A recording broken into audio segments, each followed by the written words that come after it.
Okay, the project of the evening is perhaps somewhat review for some of you.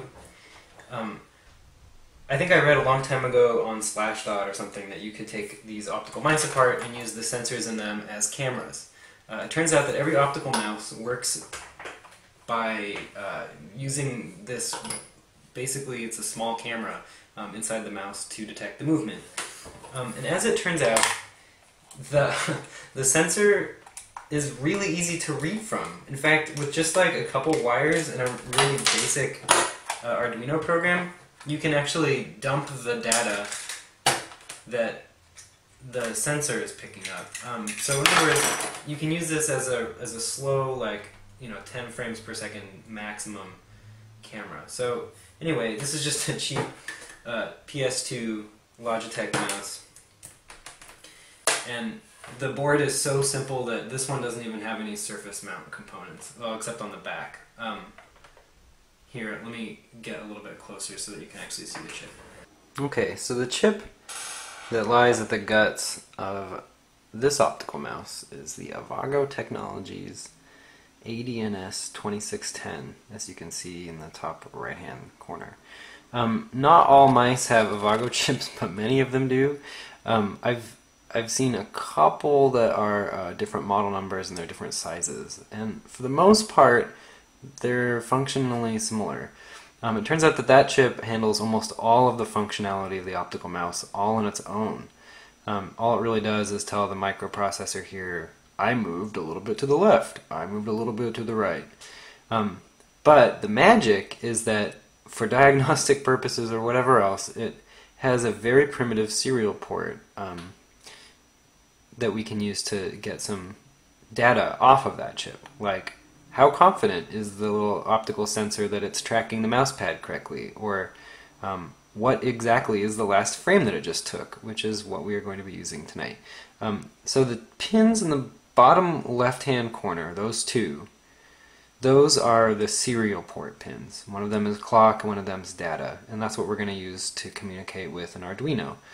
And then all we have to do aside from that is supply it with power, which is, I think it's these two pins. I'll have to consult the data sheet in the middle here on the right hand side. So let's get soldering.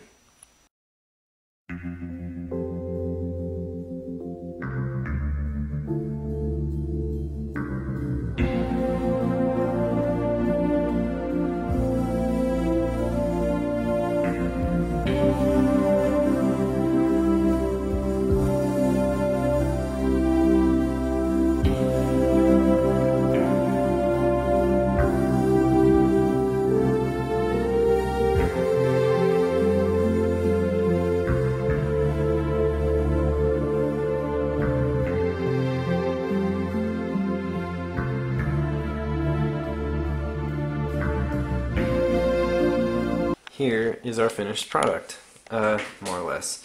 The board is obviously powered on, it's really bright, and installed back in the mouse chassis.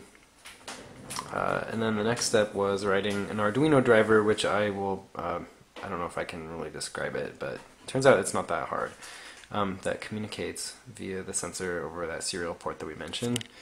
And this is the serial port. And then you can see that it's also communicating some data back via the USB port. What is it showing us? Well, it's showing us, this is just a quick processing app that I wrote that just watches the serial port for the pixel data as it's being sent. What we're seeing is that it gets a pretty good live view of what the mouse is over.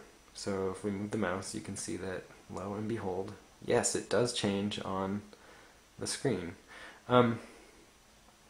So in terms of being able to actually use this little hack for something useful, God only knows. It does seem to have fairly close resolution of the surface that it's tracking on, but unfortunately you're basically stuck using this tiny lens, which can only focus, of course, like mere millimeters off of your surface. So in terms of being able to use this as a general imaging device, it might not be such a useful little toy after all. Okay, I realized that was a total cop-out. It's like, solder these wires, write the driver, and it works. But it's difficult to describe how a driver for a sensor like that optical camera works over video. So instead of me trying to explain clocks and serial data lines, I'm just going to post the code to my website, which is connorpeterson.wordpress.com. CONOR. Okay, that's it for real. I'm done with this.